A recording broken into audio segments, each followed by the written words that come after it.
In their tiny one-room shack in Nairobi's Kibera slum, Evans Mahiti and his family are busy packing their bags.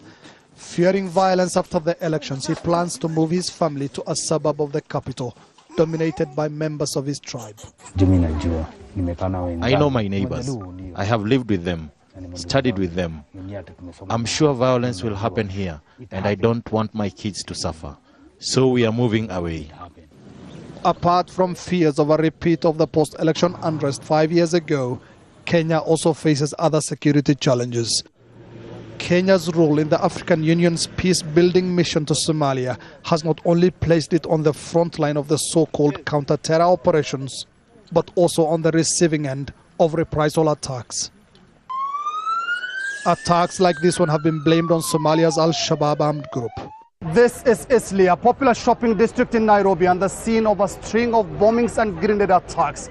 At least 20 people were killed and more than 100 injured in such attacks in the past year. Yusuf Hassan, who represented Eastleigh in the last parliament, was injured in one of the bombings in the suburb. Both his legs were broken in an attack he believes targeted him.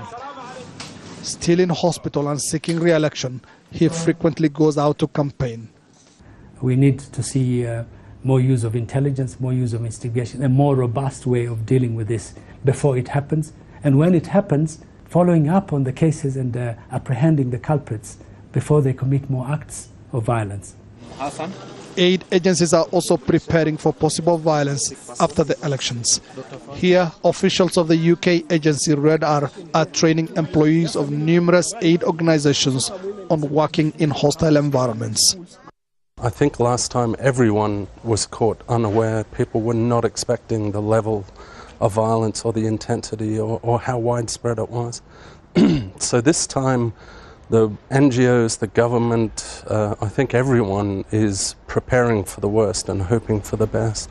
The police say they are ready to deal with insecurity. We want to assure Kenyans that we are fully prepared. We have collaborated with other agencies, and we are giving them assurance that we will provide an environment that will provide for a peaceful, a free and fair election. But despite these assurances, the bloodshed that followed the last elections remain vivid in the minds of Kenyans, and most are hoping more than anything for peace. Mohamed Ado, Al Jazeera, Nairobi, Kenya.